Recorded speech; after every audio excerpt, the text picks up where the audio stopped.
Denunció en su más reciente informe global que líderes mundiales no adoptaron posturas firmes para proteger los derechos humanos en el mundo, llevando a que se intensifiquen las crisis globales de derechos. La organización analizó a más de 100 países, abordó el conflicto armado entre el gobierno israelí y Hamás, la invasión rusa en Ucrania, los efectos del clima extremo, pero también habló de nuestro continente, habló de Guatemala, de El Salvador, de México, entre otros. Juan Papier, subdirector para las Américas del organismo, describió la situación. Gabriela, lo que estamos viendo en el mundo, lo que vimos en 2023, son crisis de derechos humanos como la que estamos experimentando en el Medio Oriente, como la que existe en Ucrania, y también otras menos conocidas como la de Sudán o en nuestra región la de Haití. Y lamentablemente, ante estas crisis, muchos gobiernos son tibios o aplican un doble rasero, responden con todas sus herramientas frente a los crímenes de guerra de Rusia en Ucrania, pero son mucho más tibios, mucho más lentos para condenar violaciones gravísimas de derechos humanos cometidas por Israel o situaciones de violencia generalizadas como hay hoy en Sudán o en otros países del mundo. Ese doble rasero, esa tibieza, esa falta de respuesta es hoy uno de los grandes desafíos, una de las grandes amenazas al sistema de derechos humanos en el mundo entero. Y mirando a nuestra región, antes de hablar de toda la región, evidentemente que los últimos acontecimientos en el Ecuador me llevan a preguntarte primero justamente lo que ha sucedido en las últimas horas con el presidente Noboa, bueno, declarando conflicto armado interno en el país, la salida de las Fuerzas Armadas, etcétera.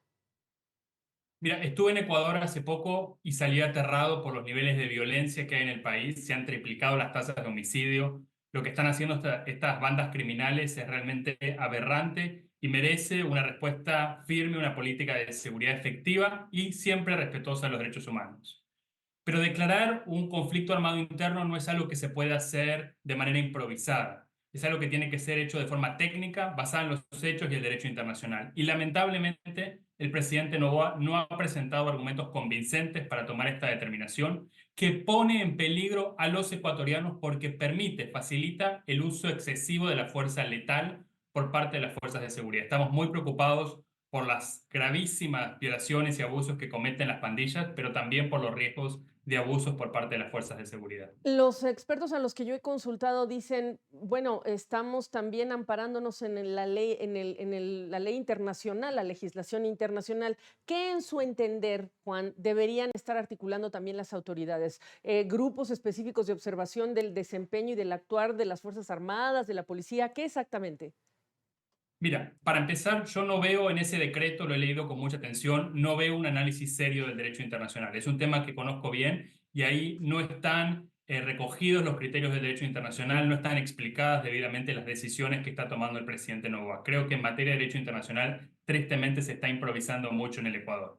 Pero además, si uno toma este tipo de determinaciones, lo que tiene que hacer es fortalecer los mecanismos de control para impedir que haya abuso, para impedir que los policías o miembros del ejército se aprovechen de esta situación para abusar de la población civil. Y por el contrario, lo que estamos viendo es que la Asamblea ha prometido indultos y amnistías cuando sea necesario en el Ecuador. Creo que eso es gravísimo porque le están dando un cheque en blanco a las fuerzas de seguridad ecuatorianas para cometer todo tipo de atropellos. Ahora estamos también a días de un cambio de mando importante y con muchos obstáculos en Guatemala. Ustedes abordan en el informe la situación particular de ese país.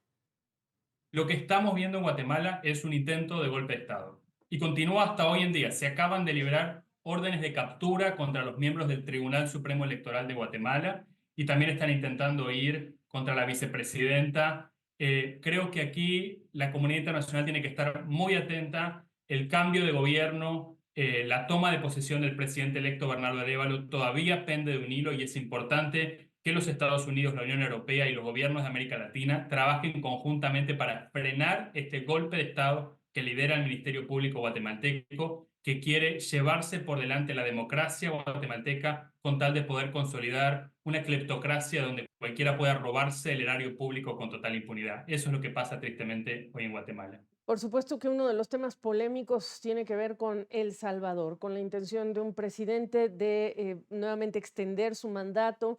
Ustedes abordan el tema del Ecuador. ¿Qué destaca, perdón, del Salvador? ¿Qué destacas del caso salvadoreño? Y por supuesto hablaron de casos específicos como el de México, el de Brasil, entre otros.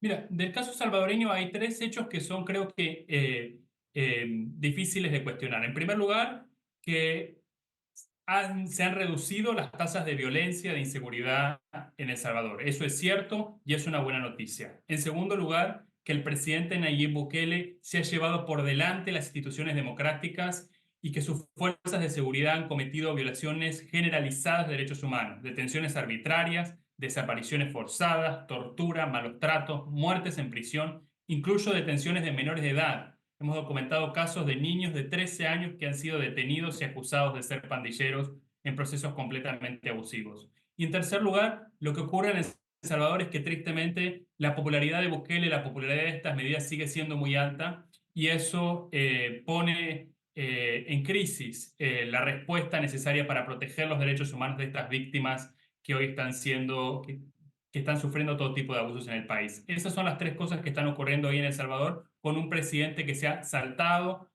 la prohibición constitucional de la reelección inmediata y que va a buscar una reelección ahora en el mes de febrero. Y terminando de hacer todo este comentario, no faltará quien en redes sociales critique porque dirá, estamos contentos con lo que ha sucedido en nuestro país. Ahora, de México y de Brasil, evidentemente ustedes en el informe hablan de claroscuros en toda la región, ¿no? Cosas que han sido positivas, pero los desafíos son importantes. Y hablan del presidente de México muy puntualmente y su actuar. Mira, lo que ocurre en México, creo que lo más grave es la militarización, no diría de la respuesta de seguridad, la militarización del gobierno, porque lejos de ser una política para proteger a la ciudadanía frente a la brutalidad de los carteles que operan en México, esta es una política que permite que las fuerzas militares vayan cooptando a las instituciones de gobierno, vayan carcomiendo la democracia por dentro, vayan generando mayor opacidad y se les permite, bajo el gobierno de López Obrador, impedir la rendición de cuentas, impedir la justicia por casos gravísimos de violaciones de derechos humanos, como fue el caso de Ayotzinapa, de la desaparición de los normalistas. Creo que la militarización de la vida pública en México es hoy una de las grandes amenazas a los derechos humanos en ese país. Pues el informe está disponible en la página de Human Rights Watch para quien lo quiera consultar. De momento te agradezco, Juan, la oportunidad de ampliar detalles de lo que contiene.